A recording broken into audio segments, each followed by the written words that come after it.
ऐसी कंडीशन में कई कर्मचारी तो ऐसे होते हैं जिनको हार्ट अटैक आ जाता है, कई मानसिक विकृतियों में पहुंच जाते हैं। 7 साल से आप काम कर रहे हो और 7 साल के बाद अचानक पता चलता है कि अब आप जीरो पे आ गए। ना तो हमारा अभी तक कोई नाम है, ना हमें कोई बताया जाता है कि यहाँ से जो भी रिपोर्ट बनती है वो भी हमारे जीरो करके भेज जाती है, कोई काम भी नहीं कर रहा है। उम्मीदें लेकर रखते होंगे कि हम नौकरी कर रहे हैं, नियमित हो जाएंगे, और अचानक से ये खबर आती है कि नियमित तो छोड़िए, सैलरी जो मिल रही है वो भी कम होने वाली है। किसी को डीए जुड़ रहा हो, किसी को अलाउंस गवर्नमेंट जो नाना प्रकार की सुविधाएं दे रही हो, लेकिन हमारे ऐसा नहीं। हमारा वापस पीछे की ओर जाओ, 10,000 सैलरी थी तो 4,000 पे आ जाओ। अब कैसे क्या होगा। नमस्कार। वैसे तो राजसमंद ज़िले में मेगा जॉब फेयर चल रहा है, नौकरियां देने की बात हो रही है, मगर राजसमंद जिला कलेक्टर के जस्ट सामने की तरफ कुछ लोग ऐसे भी बैठे हैं जो अपनी नौकरी को लेकर चिंता में हैं। तो उनसे भी बात करते हैं, उनसे भी जानते हैं कि आखिर क्या मामला है, किस वजह से आज यहाँ आकर उनको राजसमंद जिला कलेक्टर को ज्ञापन देना पड़ रहा है, अपने विषय को किस प्रकार से उठाना चाह रहे हैं, क्या पूरा मामला है। सर, जो संविदा नियम 2022 जो कॉन्ट्रैक्ट बेसिस लागू कर रही है राजस्थान सरकार, उसके अंडर हम जो काम करते हैं मॉडल स्कूलों के अंदर, SVJMS जो राजसमंद में 7 मॉडल स्कूल हैं, उन 7 मॉडल स्कूलों में से अब क्या एक नवीन ठेका प्रणाली चालू की जा रही है। ना तो हमारा अभी तक कोई नाम है, ना हमें कोई बताया जाता है कि यहाँ से जो भी रिपोर्ट बनती है वो भी हमारे जीरो करके भेज जाती है, कोई काम भी नहीं कर रहा है। इसके अलावा जो नया जो ठेका प्रथा जो लागू की जा रही है उसमें हमें नवीन वेतनमान वापस मिलेगा। जैसे कि अभी अगर किसी को 10,000 मिल रहा है तो हो सकता है कि उसको 5,000 मिलेगा। इस महंगाई के दौर में अच्छा, जो मतलब आपकी जो सेवाएं दी गई वो सारी हो जाएगी जीरो, और नए सिरे से जो सैलरी शुरू हो रही है वो सैलरी दी जाएगी, वो वापस सैलरी दी जाएगी। एक तो महंगाई कितनी बढ़ गई, और महंगाई बढ़ने के साथ साथ में अब वापस रिवर्स की ओर जा रहे हैं सबके। हो सकता है किसी को डीए जुड़ रहा हो, किसी को अलाउंस गवर्नमेंट जो नाना प्रकार की सुविधाएं दे रही हो, लेकिन हमारे ऐसा नहीं। हमारा वापस पीछे की ओर जाओ, 10,000 सैलरी थी तो 4,000 पे आ जाओ। अब कैसे क्या होगा। ये गंभीर मुद्दा है। लंबे समय से आप लोग उस चीज़ों से जुड़े हुए हैं, कहीं जाकर नौकरी जब करते हैं तो ऐसा लगता है कि अनुभव का लाभ मिलेगा।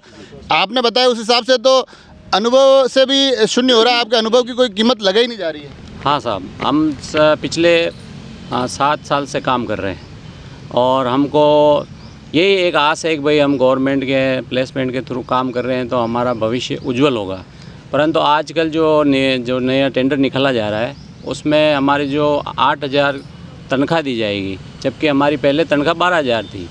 और हम सरकार से यही मांग कर रहे हैं कि ठेकेदारी प्रथा आप भाषण दे के कहते हो कि समाप्त कर रहे हैं और हम सबको नियमित करेंगे।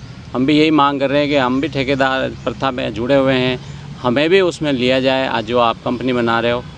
और हमारी यही मांग है कि हमको भी जल्द से जल्द उस कंपनी में लिया जाए।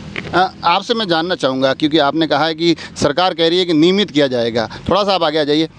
आप भी उम्मीदें लेकर रखते होंगे कि हम नौकरी कर रहे हैं, नियमित हो जाएंगे, और अचानक से ये खबर आती है कि नियमित तो छोड़िए, सैलरी जो मिल रही है वो भी कम होने वाली है।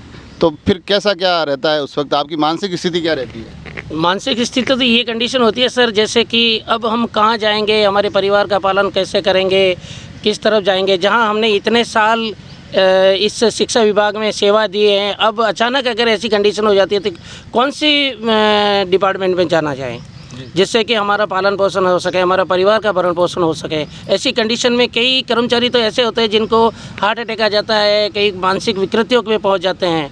ये कंडीशन हो जाएगी। आपने कितने साल से आप इसमें काम कर रहे हैं। सर, हम मॉडल प्लेसमेंट कर्मचारी में 7 साल हो गए। 7 साल से आप काम कर रहे हैं और 7 साल के बाद अचानक पता चलता है कि अब आप जीरो पे आ गए। अब कह रहे हैं नई निविदा हो रही है, इसमें कम पेमेंट किया जा रहा है। हमारी प्रमुख मांग यही है कि हम जितने भी कर्मचारी हैं हमें भी राजस्थान कॉन्ट्रेक्चुअल रूल्स 2022 में शामिल किया जाए। तो अब आज आप यहाँ आए हैं तो यहाँ क्या मुद्दा है आपका, या क्या मांग है। अब मूल मांग यही है सर कि हमें जो ये जो नई संविदा कर्मी के जो 2022 का जो नियम निकला है इसमें हमारा नाम शामिल किया जाए, हमें भी परमानेंट करने के लिए आदेश फरमाया जाए। राजसमंद में आज एक मेगा जॉब फेयर भी चल रहा है, उसके माध्यम से रोज़गार देने की बात हो रही है। सरकार अलग अलग राहत कैंप के माध्यम से कह रही है कि हम लोगों को राहत देंगे। तो अब आप लोग आहत हो रहे हो तो आपको कितनी उम्मीदें हैं सरकार से राहत मिलने की। सर, क्या राहत मिलेगी सर। सरकार एक तरफ तो कह रही है कि हम देते देते थक जाएंगे, आप लेते लेते थक जाओगे, लेकिन हमें ये उम्मीद है कि हम तो लेने के लिए बैठे हैं, हमें कुछ नहीं मिलेगा। जो मिल रहा था वो भी कम हो गया। वो भी कम हो गया, वो होने वाला है, कम नहीं हुआ था, 1 महीने बाद हो जाएगा। क्योंकि पहले से हमें लग रहा है कि अब हमारी कितनी संख्या कितनी है लगभग ये इस जो ये नियम आया उसके प्रभावित होने वाले लोगों की? राजस्थान ऑल राजस्थान में तो 134 मॉडल है, यानी एवरेज अगर एक मॉडल का अगर 12 भी देखें तो आप देख लीजिए। और राजसमंद में कम से कम 70-80 तो होंगे, क्योंकि 7 मॉडल है राजसमंद में। और अगर आप को अगर ऐसा लगता है क्योंकि चुनावी साल है, ऐसी उम्मीद रहती है कि चुनावी साल में तो बात सुनी जाएगी और बात नहीं सुनी जाती है, फिर तो दुख तो होता है ना।